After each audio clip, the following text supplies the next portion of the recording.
Basically, people believing that Web 3.0, the metaverse, and cryptocurrencies are tools to bring power to the people so that we are not controlled by corporations and governments. They believe that the world will be decentralized and the power will go back to the people.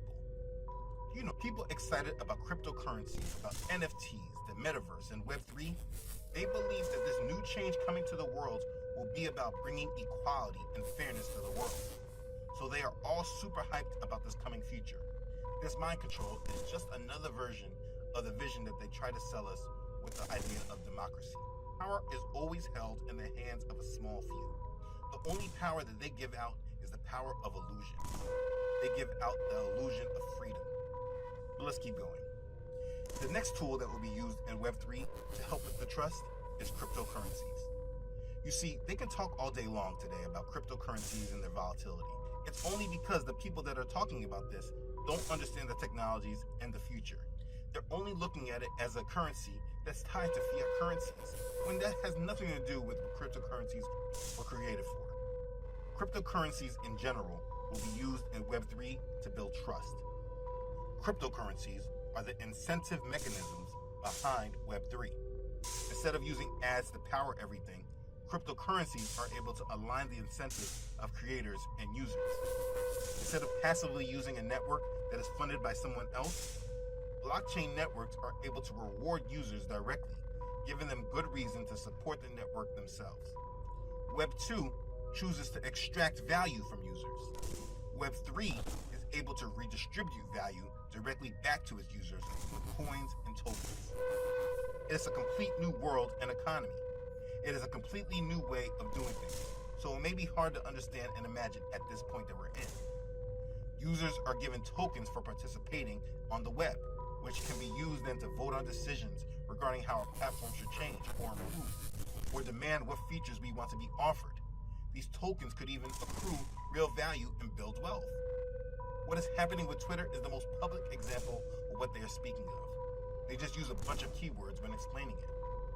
For example, they say a Web3 version of Twitter could give more users control over their posts and make verifying identities easy. And when using Twitter, they say cryptocurrencies will play a key role. Remember, Elon Musk is absolutely obsessed with cryptocurrencies like Bitcoin. And the founder of Twitter, who no longer owns the company, but still, Jack Dorsey, he is all in on Bitcoin as well. It's because they understand the future. So back to the internet, I believe the internet will have a native currency.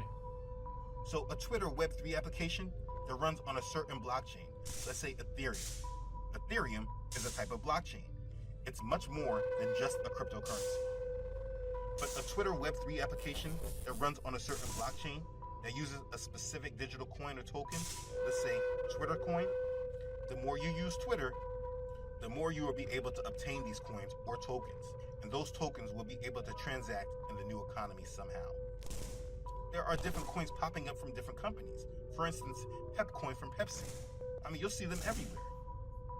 In Web 3.0, experts say we will reach the point of the internet where every company is ran by a decentralized group called a DAO, or maybe DAO, I'm not sure how they say it. But it stands for Decentralized Autonomous Organization.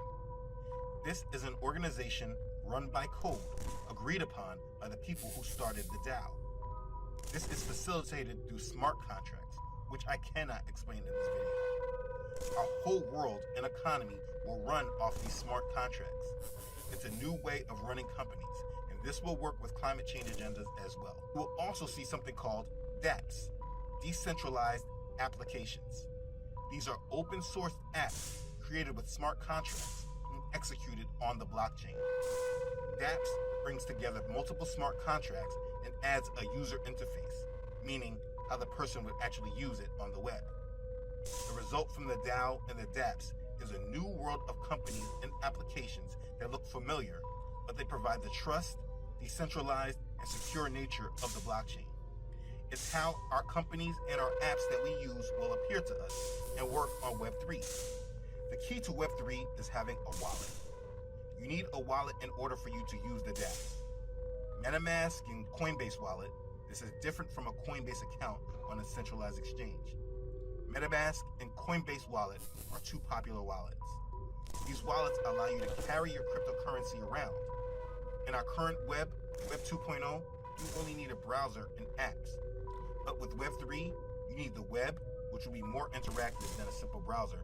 That's where the metaverse comes in. So you'll need VR headsets and other tools that'll help you be on the internet. Like you see Apple about to bring out some VR thing right now. And as well as those tools, you'll also need a wallet. This will be where our money is held and stored. It's a virtual wallet. In our current Web 2 world, data is collected and sold to advertisers in order to fund websites and applications. But that world is changing. In the future world of Web 3, handing over your name, number, date of birth, and other sensitive information in order for Adapt to trust you is unnecessary, because the blockchain has built trust into the system itself. You don't have to worry about trusting the corporations or trusting the entities, because the blockchain will be the trusted resource that everyone understands that it cannot be manipulated, and so therefore everything should be secure. That will be the basis of thinking in this new world. The idea is that users would reclaim their power and control over their own data. They could possibly move from platform to platform on the internet using a single personalized account, rather than having to log into multiple different accounts for each respective company and platform. Like you won't need a different login for YouTube or to Facebook or Instagram with all these different logins. You won't be going on the internet with a whole bunch of different logins and passwords. And if you're non-compliant, or if you break laws or anything else, they can simply lock you out of the system, go online with, and you can only access it through your microchip. They haven't said that yet. That's just how I see things going.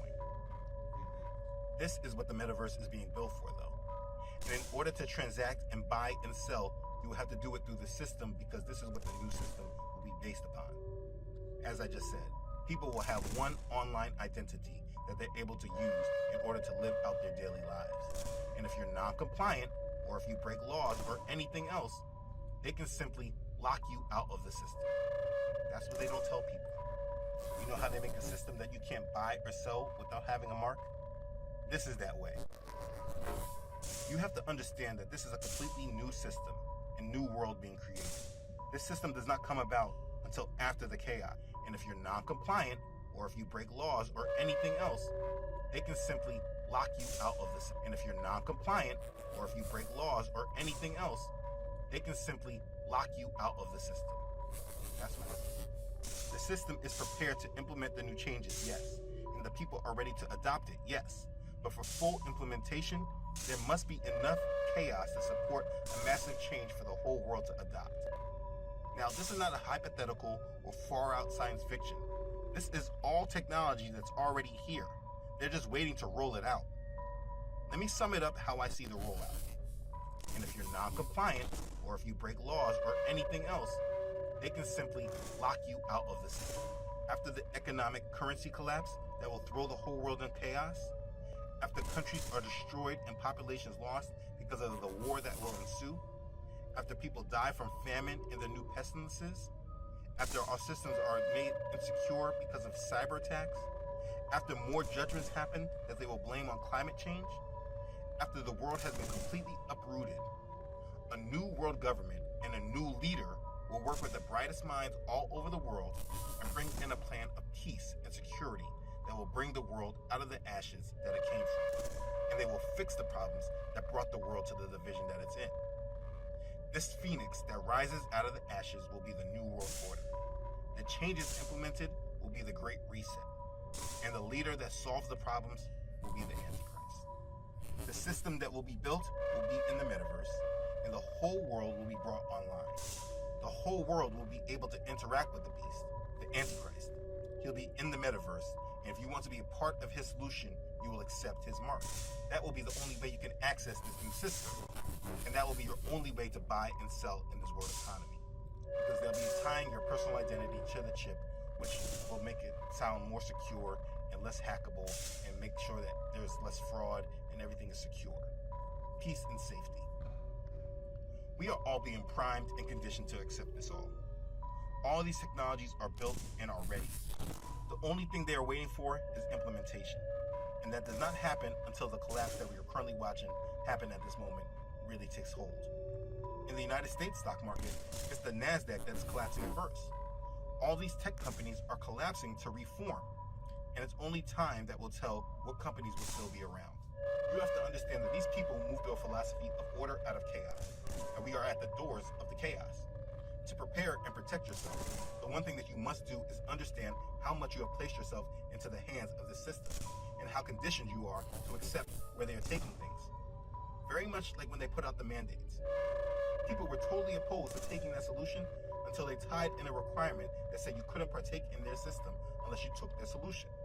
And then people started conforming and doing things they were initially against. It's because they never mentally prepared themselves to bow out and not move with the changes. Because when they make these agendas, they make believable stories, so people don't question things that they should absolutely question.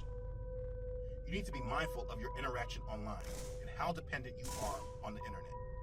This whole topic is quite deep, I know, and this was only an introduction. If the world cared about you, they would be fully informing you and allowing you to make your own educated choice. Instead, it tells you that it's up to you to figure this all out, while it slowly steers you and your children right into their agenda. You must be smart and, above all, put down all idols and commit to the will of our Father in heaven. Read his word and obey it. Choose his world over the world Satan has created.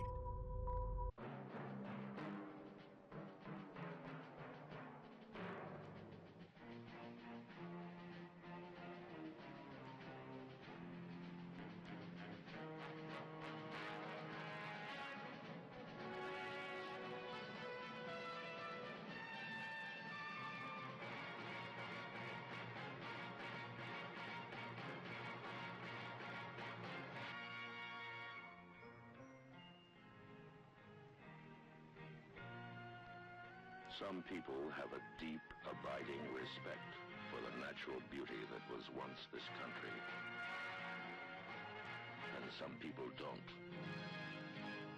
People start pollution. People can stop it.